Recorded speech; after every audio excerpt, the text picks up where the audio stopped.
یا اللہ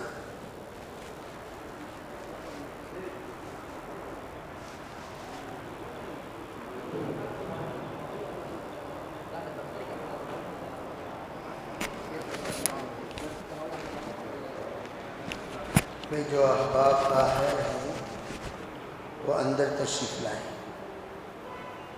جو اندر ہیں وہ قریب تشریف لائیں۔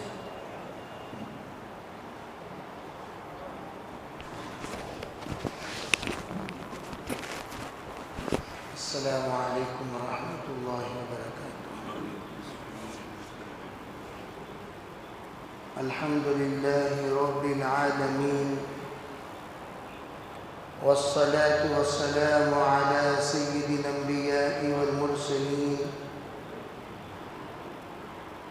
محمد وآله وأصحابه أجمعين، أما بعد فأعوذ بالله من الشيطان الرجيم، بسم الله الرحمن الرحيم، فانكحوا ما طاب لكم من النساء، اللهم أيدنا بتأييدك، اللهم أيدنا بتأييدك، اللهم أيدنا بتأييدك يا رب العالمين۔ محترم معزز بھائیوں، بزرگوں، عزیز نوجوانوں،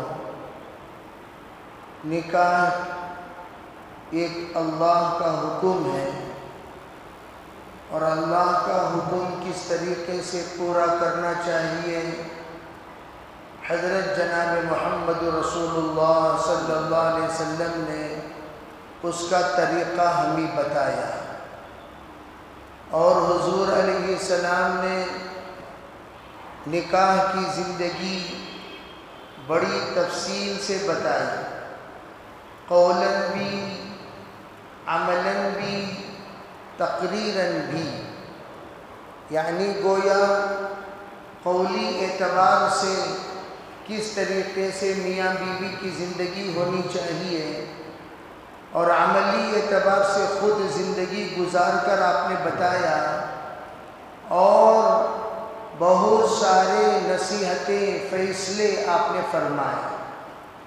یہ تمام ہم سب کے لیے ہدایات ہیں کہ ہم ازدواجی زندگی کیسے گزاریں۔ انسان بے شعوری کی حالت میں ایک عرصہ گزارتا ہے، پھر اس کے بعد اسے یہ شعور پیدا ہوتا ہے مجھے کچھ بننا چاہیے، پھر اس کے بعد وہ کسی کام کا بنتا ہے، جو ہی وہ کام کا بنا فوراً یہ خیال والدین کو پیدا ہوتا ہے کہ اس بندے کو ازدواجی زندگی کے ذریعے سے باندھ دینا چاہیے تاکہ یہ فضول خرچی سے بھی بچے، بیکار کار سے بھی بچے، اور ایسی چیزوں سے بچے جن سے بچنا چاہیے۔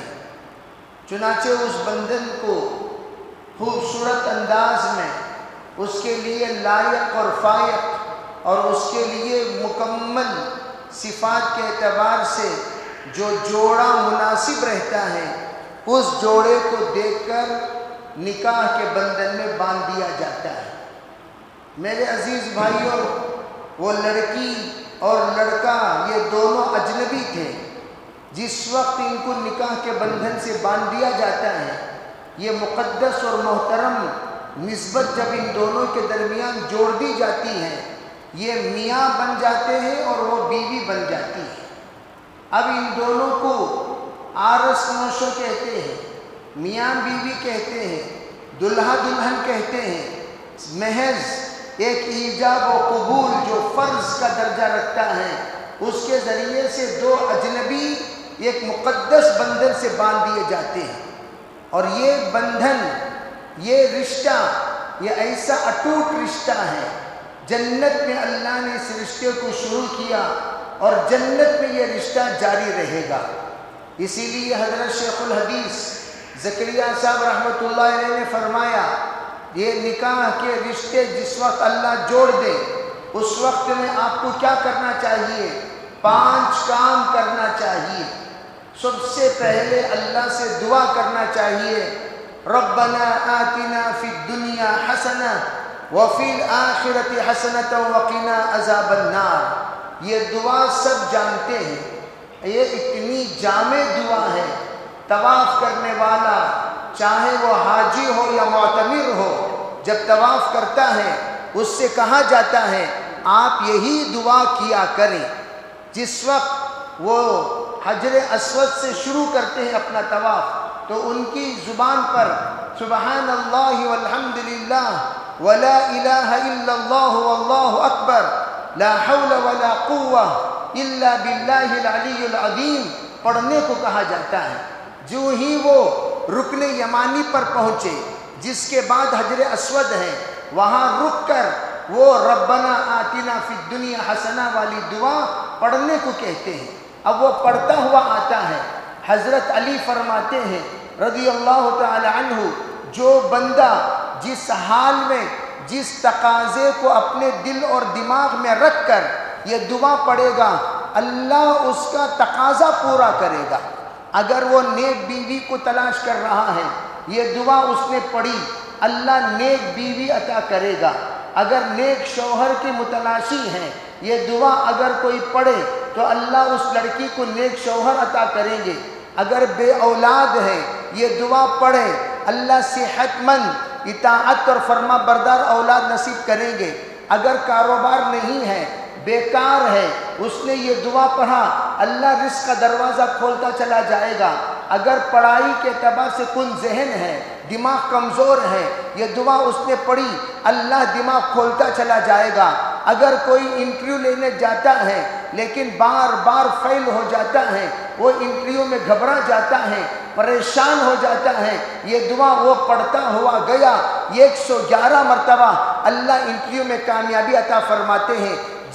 جو بیمار ہے، بیمار انسان تڑپتے ہوئے حالت میں ربنا آتنا فی الدنیا حسنہ دعا مانگی، اللہ اس کے مقدر میں شفا ہے، شفا دے دیتے ہیں۔ اگر عافیت والا فیصلہ اس کو اپنے پاس بلانے میں ہے تو اللہ اس کو جلد اپنے پاس بلا لیتے ہیں۔ گویا 27 مطالب حضرت علی رضی اللہ تعالیٰ عنہ کہتے ہیں اللہ نے اس دعا میں پوشیدہ رکھی ہے۔ تو اس لیے جامع دعا، حضرت شیخ نے فرمایا شادی سے پہلے یہ دعا کرو، اللہ نیک صالح زوجہ عطا فرمائے گا۔ پھر اس کے بعد جب شادی کا وقت آئے، میں نے قبول کیا کا نمبر آئے، فرمایا اس وقت دل ہی دل میں یہ نیت کر لو، اے اللہ میرا یہ جوڑا، میرا یہ رشتہ آپ اس کو جنتی جوڑا بنا دیجئے۔ دل میں نیت کر لیں ہمارے اس جوڑے کو جنتی جوڑا بنا دے۔ الطیبات للطیبین والطیبون للطیبات، نیک مرد نیک عورتوں کے لیے، نیک عورتیں نیک مردوں کے لیے۔ علماء نے فرمایا اس کا مطلب کیا ہے؟ اس کا مطلب یہ ہے جنتی عورتیں جنتی مردوں کے لیے، جنتی مرد جنتی عورتوں کے لیے۔ علماء نے عجیب بات کہی، اللہ نہ کرے، اللہ نہ کرے اگر کسی کی عورت جہنمی ہو گئی، اگر کسی کا مرد جہنمی ہو گیا، اللہ جو جنتی ہیں ان کا آپس میں نکاح کرائے گا اور ان کو جنت روانہ کر دے گا۔ اس لیے نکاح کا رشتہ ٹوٹنا نہیں، ٹوٹنے والا رشتہ نہیں۔ اسی لیے کہا اسی وقت نیت کر لیں، یا اللہ جس جوڑے کو تو نے ہمیں دنیا میں بسایا، تو نے ہمیں دنیا میں جوڑا، فصلی کا جوڑا تو میرا جو جوڑ کر عطا فرمایا، اسی کو تو جنتی جوڑا بنا دے۔ اللہ اس کو جنتی جوڑا بنانے کا جب فیصلہ کر لیں گے، کہا جنت والی زندگی اللہ عطا کریں گے۔ اور سب پرانے جتنے یہاں پر دلہا بیٹھے ہوئے ہیں، 20 سال پرانے دلہا، 40 سال پرانے دلہا، ان سب سے پوچھو۔ میں تو ہمیشہ کہا کرتا ہوں شادی کا عنوان اپنے تجربے سے بھی تعلق رکھتا ہے۔ اگر کسی بھی شوہر کو بلا کر کہو جناب آپ ذرا نصیحت کیجئے، آپ اپنی ازدواجی زندگی 30 سال گزارے ہیں، 40 سال گزارے ہیں، 50 سال گزارے ہیں، آپ کو عورتوں کے ساتھ 50 سال گزارنے کا تجربہ ملا، ذرا آپ مجھے نصیحت کرو، جو دکھتا ہوا اس نے اپنی زندگی میں محسوس کیا، جو خوشی اس نے اپنی زندگی میں محسوس کی، وہ خوشی اور غم آپ کو شیئر کرے گا، آپ کو تقسیم کرے گا۔ اور ہر انسان اپنے 50 سالہ زندگی کا تجربہ جو آپ کو عطا کرے، بیٹا میری ایک نصیحت ہے ایسا کرو، بیٹا میری ایک نصیحت ہے ایسا کرو، بیٹا میری ایک نصیحت ہے ایسا کرو، وہاں بیٹی ایسا کرو، بیٹی ایسا کرو، مختلف نصیحتیں ہوں گی۔ حضرات علماء نے سینکڑوں سالوں کی تمام تر کی نصیحتوں کو جوڑ کر چند نصیحتوں میں اس کو سما دیا۔ وہ نصیحت کیا؟ عورتوں کو 3 باتیں مت بتانا، مردوں کو 3 باتیں عورتیں نہ بتائیں۔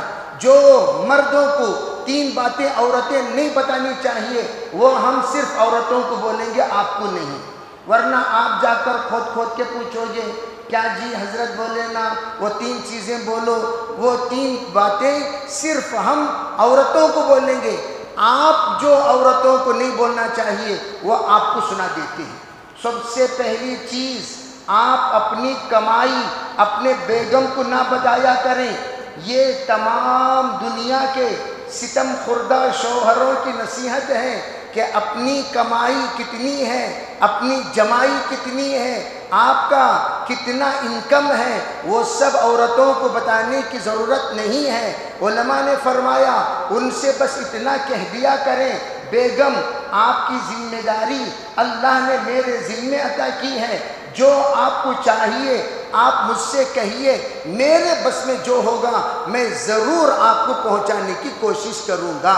ہم ان سے صرف اتنی درخواست اور التجا کر لیں گے، کہہ دیں گے، اور اس سے زیادہ ہم کوئی بات ان سے نہیں کہیں گے۔ پہلی بات تو یہ۔ دوسری بات، تمام لوگوں نے جنہوں نے بھی غلطی کر دی انہوں نے یہ نصیحت کی، بیٹا یہ بات کا خیال رکھنا، کوئی بھی راز کی بات اپنے بیگم کو مت سنایا کرو۔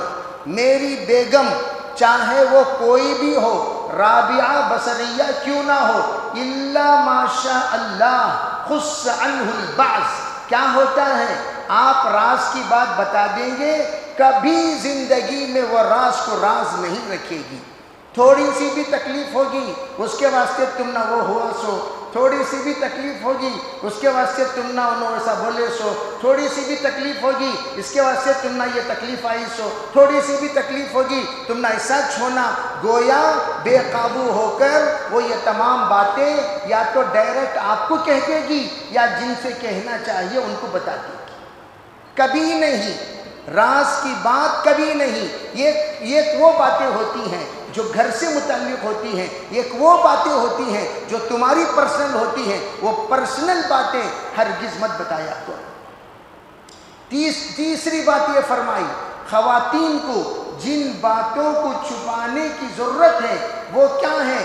آپ اپنی محبت چھپا کر رکھیں، وہ ور ظاہر نہ کریں، ورنہ غلامی کی زندگی لازم ہو جائے گی۔ اس لیے کہا محبت مرد ظاہر نہیں کرتا، محبت عورتوں کو ظاہر کرنے کو کہا گیا ہے۔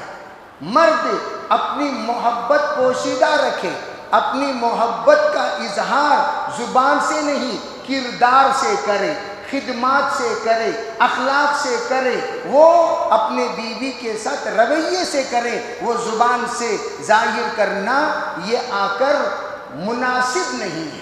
یہ 3 باتیں فرمائی اور کہا دیکھو اگر تم چاہتے ہو نکاح کی زندگی میں خوش رہو تو ایک ہی نصیحت، آپ کی بیوی کو مطیع اور فرما بردار بنا لو، آپ کی بیوی آپ کی مطیع اور فرما بردار بن جائے اور آپ اس کے حقوق ادا کرنے والے بن جائے۔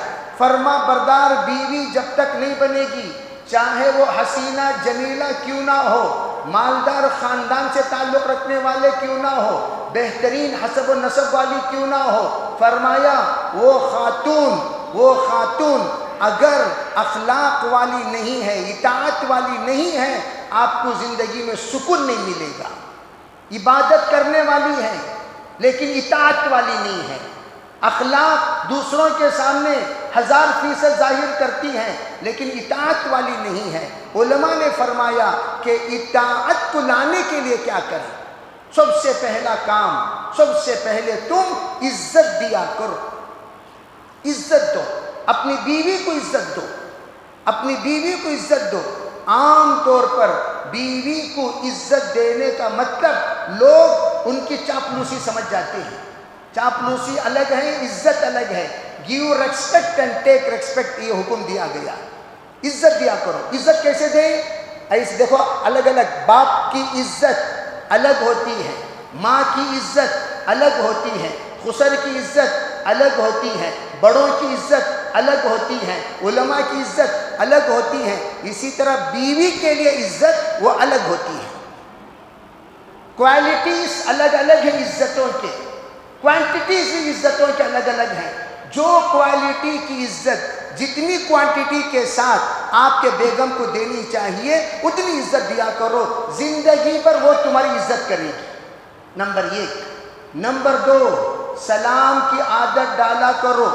سرکار دو عالم صلی اللہ علیہ وسلم نے فرمایا، جہاں سلام ہے وہاں محبت ہے، اتحاد ہے، اتفاق ہے، جنت کا دروازہ کھلا ہوا ہے۔ جہاں سلام نہیں ہے وہاں عداوت ہے، نفرت ہے اور تکبر ہے، اور تکبر جہنم کا راستے کی طرف لے جانے والا ہے۔ اس لیے آپ سلام کریں۔ حضرت حذیفہ سے کسی نے پوچھا، میرے گھر میں بہت بے برکتی ہے، میں کیا کروں؟ عجیب جواب دیا، جب تم گھر کو جاؤ تو دروازہ کھٹکھٹانا، دروازہ جب کھولیں گے سب سے پہلے آپ السلام علیکم ورحمۃ اللہ کہو زور سے، تاکہ سب کو آواز سنائی دے۔ سلام ہو گیا، اس کے بعد نیکسٹ الصلاۃ والسلام علی رسول اللہ، صلوات پڑھو، درود پڑھو۔ نمبر 3، اعوذ باللہ بسم اللہ پڑھ کر قل هو اللہ احد اللہ الصمد لم یلد ولم یولد ولم یکن لہ کفوا احد پڑھ لیا کرو۔ اللہ برکتوں کے دروازے تمہارے گھر میں کھول دے گا، تمام زحمتیں ختم، تمام برکتیں شروع۔ سلام سے گھر کے اندر داخل ہونا، جہاں سلام سے گھر کے اندر داخل ہوگے شیطان یوں کہہ دے گا، لا مقام لکم اليوم۔ عامرین شیطان کی ایک جماعت ہے، وہ گھروں میں رکی رہتی ہیں، جو ہی اللہ کا نام لے کر آپ، اللہ کا نام ہے السلام، جس وقت اللہم انت السلام و منک السلام، گویا سلام اللہ کا نام ہے، اللہ کا نام لے کر جو ہی آپ داخل ہوں گے تو وہ کہہ دے گا شیطان، لا مقام لکم اليوم، یہاں پر تم لوگوں کا ٹھکانہ نہیں ہے، سب باہر نکلو۔ پورے چیلوں کو لے کر شیطان باہر نکل جاتا ہے۔ تو اس لیے سلام کے ساتھ اندر جانا۔ نمبر 2 سلام۔ نمبر 3 ہدیہ دینا۔ بیوی خود ہدیہ بن کر آپ کے پاس آ گئی، خاندان کو چھوڑ کر، علاقے کو چھوڑ کر، رشتہ داروں کو چھوڑ کر، اپنے گھر میں وہ شہزادی والی تھی، اب وہ آپ کی بیوی بن گئی۔ اس کے تمام نخرے گھر میں تھے، اس کے نخرے یہاں ختم ہو گئے۔ وہ بیچاری جس وقت آپ کے یہاں آ گئی، وہ خود گفٹ بن کر جب آ گئی، ہمارے لیے گفٹ کیا ہے؟ فرمایا حضرت تھانوی نے، ماہانہ ایک رقم آپ متعین کرو، جب زندگی آگے بڑھ جائے تب، کہ ان کے لیے گھر کے اخراجات کے علاوہ یہ تمہارے جیب کا خرچہ ہے، یہ تمہارا پرسنل خرچے کے لیے ہے، گفٹ دیا کرو۔ یہ ہر شوہر کا حق بنتا ہے۔ شادی ہونے کے بعد ڈیلی گفٹ، پھر 2 ڈیز پہ ایک بار، پھر 3 ڈیز پہ ایک بار، پھر ویکلی ونس، پھر اس کے بعد منتھلی ونس۔ اس طریقے سے چلتے چلتے چلتے چلتے منتھلی ونس پر آ جاؤ گے۔ لیکن روزانہ شادی کی ابتدا میں گفٹ۔ گفٹ کیا ہے؟ سب سے پہلی گفٹ عورتوں کے لیے جو پسندیدہ ہے ان کی تعریف۔ سب سے تمام تر غم ہلکے ہو جاتے ہیں جب آپ ان کی تعریف کرتے ہیں۔ کس کی تعریف؟ ابتدا میں کہا، ارے بھئی ان کے حسن کی آپ تعریف کرتے ہیں، پھر خالی حسن کی زندگی پر تعریف نہیں چلے گی، اخلاق کی تعریف، عبادت کی تعریف، خدمت کی تعریف، ان کے پاکی کی تعریف، صفائی کی تعریف، ذکر کی تعریف، تلاوت کی تعریف، ان کے تہجد کی تعریف، دعاؤں کی تعریف، اور ان کی اطاعت کی تعریف، ان کی وفاداری کی تعریف۔ جس وقت آپ ان کے اندر کوئی خیر پیدا کرنا چاہتے ہو، اس کی تعریف شروع کر دو، آٹومیٹک ان کے اندر کیا بھئی کسی کی غیبت کرتے ہوئے ہم آپ کو نہیں سن رہے ہیں۔ ایسے خاتون دنیا میں بہت کم ہیں جو دوسروں کے بارے میں برائی بیان نہیں کرتے، حالانکہ ان کے اندر برائی بیان کرنے کی اگر عادت بھی ہو تو وہ عادت دھیرے دھیرے ان کے اندر سے نکل جائے گی۔ تعریف کرتے کرتے اصلاح کرنا ہے، چیخ مارنے سے اصلاح نہیں۔ اگر کوئی آواز کرے اصلاح نہیں ہوتی، تعریف کرتے کرتے اصلاح کرنا ہے۔ پھر آخر میں کیا فرمایا؟ آخر میں کہا کہ ان کو پیٹھ کے پیچھے دعا کریں، پیٹھ کے پیچھے دعا کریں، ربنا هب لنا من ازواجنا وذرياتنا قرة اعین واجعلنا للمتقین اماما۔ یہ دعا لڑکی اپنے شوہر کے لیے بیوی کرے اور بیوی کے لیے شوہر کرے۔ پھر اس کے بعد اللہ بیٹی کو جو بیوی بنایا، اس بیوی کو بہترین اللہ رب العزت ماں بنائے گا۔ تم جو بیٹے تھے ابھی شوہر بن گئے، شوہر سے تم بہترین باپ بن جاؤ گے۔ پھر دیکھنا تم دونوں نیک انسانوں سے ایک نیک بچہ پیدا ہوگا، ایک نیک اولاد پیدا ہوگی، ایک نیک نسل پیدا ہوگی۔ جب دونوں خیر ہیں، خیر سے برآمد ہونے والے بھی انشاءاللہ خیر ہوں گے۔ تمام نیک برگزیدہ بندوں کی تاریخ اٹھا کر دیکھ لیں، تمام اولیاء اللہ کے ماں باپ وہ بھی اولیاء اللہ ہی تھے، اکثر و بیشتر۔ تو اس لیے نکاح میں خصوصاً اس بات کا خیال رکھیں۔ حضرت شیخ الحدیث آخر میں ایک بات فرماتے تھے، جب نکاح ہو جائے، سنت کے مطابق تمہاری رخصتی ہو جائے، رخصتی کے بعد تم دونوں باوضو ملو، باوضو ملو۔ پرانے جتنے نوشہ ہیں وہ اگر نہیں کیے خزا کر سکتے ہیں، نئے جو ہونے والے دلہا ہیں وہ بغور سن کر آپ اپنے نکاح کے بعد اس پر عمل کر سکتے ہیں۔ کیا کرنا؟ باوضو ملنا، السلام علیکم ورحمۃ اللہ، ایسا سلام جو محبتوں والا، رحمتوں والا، الفتوں والا، عافیتوں والا، نسبتوں والا، شفقتوں والا سلام ایسا کرو، سلام کے اندر یہ تمام کیفیتیں جھلکیں۔ اب بیگم جو ہی آپ کا سلام سنیں گی، اس سریلی آواز سے، دھماکے دار آواز میں سلام نہیں کرنا بمباری کی طرح۔ سلام کرنے سے پہلے ذرا آواز کی بھی مشق کر لیا کریں۔ میری بیگم کے کان میں سب سے پہلے میری آواز گونجنے والی ہے، وہ آواز کو اے اللہ اس کے دل تک پہنچانے کی آواز بنا دے۔ پہلی آواز آپ نکالنے والے ہیں بیگم کے سامنے، اور پھر وہ بیگم آہستہ آہستہ اپنے اوڑھنی کے اندر سے، گھونگھٹ کے اندر سے آہستہ اگر آپ پر نظر ڈالے تو آپ کا چہرہ کھلا ہوا ہونا چاہیے، ڈرا ہوا، ہیبت زدہ، خوف زدہ ایسا نہیں، کھلا ہوا۔ وہ کیسا اسمائلنگ فیس، تبسم والا چہرہ کیسا ہونا چاہیے؟ آئینے کے سامنے کھڑے ہو کر ذرا مسکرا کر دیکھنا، میری مسکراہٹوں میں کون سی مسکراہٹ میری بیگم کو پسند آئے گی۔ میرے مختلف قسم کے مسکراہٹیں ہیں، یہ اس طرح بھی میں مسکراتا ہوں، اس طرح بھی میں مسکراتا ہوں، اس طرح بھی میں مسکراتا ہوں۔ کون سی مسکراہٹ میری بیگم کو پسند آئے گی، وہ مسکراہٹ کو کیچ کر لیں، اس امیج کو پک اپ کریں، پک اپ۔ اسی امیج کے ساتھ آپ کا فیس ہونی چاہیے جس وقت آپ کا بیگم کا پہلی نظر جب ان کی آپ پر پڑے۔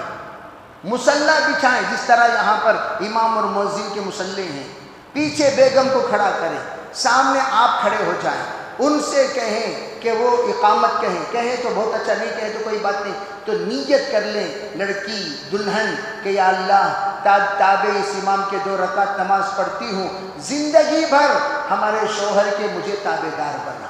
4 فرض عورتوں پر، یہ نماز پابندی سے پڑھنا، نمبر 2 روزہ رکھنا، نمبر 3 شوہر کی بات ماننا، نمبر 4 اپنی عزت و آبرو کی حفاظت کرنا۔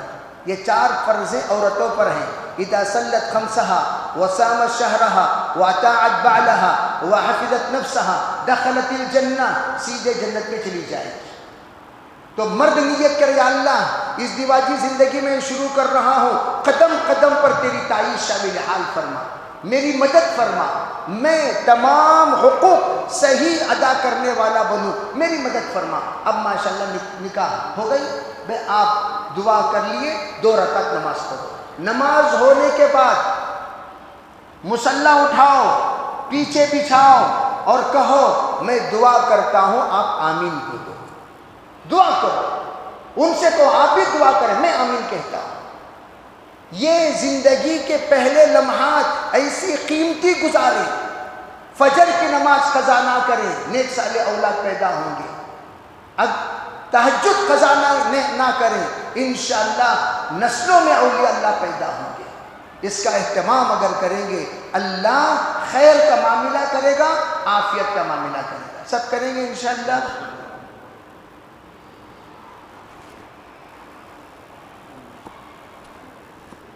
جو وکیل ہیں جناب غوث خان صاحب، منور پاشا صاحب، منور